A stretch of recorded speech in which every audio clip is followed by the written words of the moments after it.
خیلی متشکر، خیلی ممنون. بفرمایید. السلام. الان هم باز مجددا مذاکراتی بین دولت خودگردان فلسطین و صهیونیست ها شروع شده است که مطمئناً نتیجه‌ای جز آنچه که در مذاکرات قبلی پیش آمد نخواهد داشت که عبارت است از عقب نشینی فلسطینی ها از حقوق خودشون و تشویق متجاوز به تجاوز بیشتر و سرکوب کردن مبارزات به حق مردم فلسطین. باید از انگیزه خود در مسئله فلسطین لحظه‌ای کوتاه نیاید و عمل غاصبانه گرگ‌های درنده صهیونیست و حامیان بین المللی آنها را محکوم کند و نیروهای مرتجع منطقه از این وضع ناراضی. پروردگارا به محمد و آل محمد همه ما را از خواب غفلت بیدار کن. پروردگارا زود خواهد آمد. لازم است ملت بزرگ مصر، نخبگان سیاسی، نخبگان علمی، نخبگان دینی در اون کشور بزرگ نگاه کنند به وضعیت موجود و ببینند چه عواقب وخیمی بر این وضعیت ممکن مترتب بشود. ببینند وضعیت سوریه را،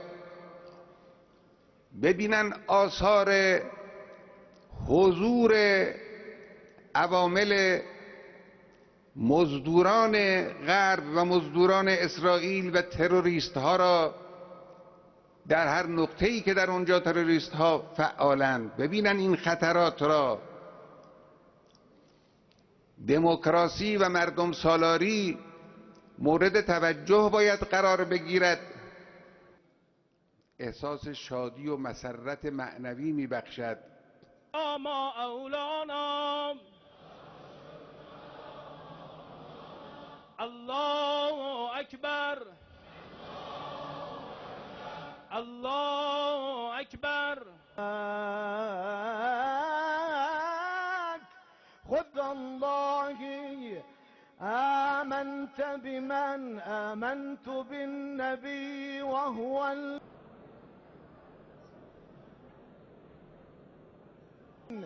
به القلب افتتن وزينة العباد في كل زمان وباقر العلم الذي محکوم کند.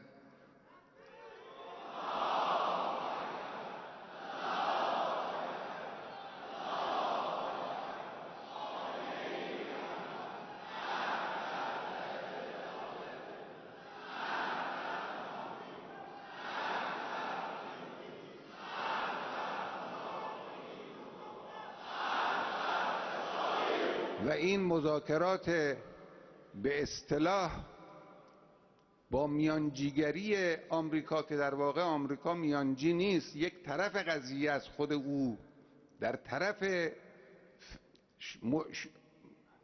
غاصبان فلسطین و صهیونیست ها قرار دارد، این مذاکرات به ظلم بیشتر به مردم فلسطین و منزوی شدن مسلمانان مبارز فلسطین نینجامد.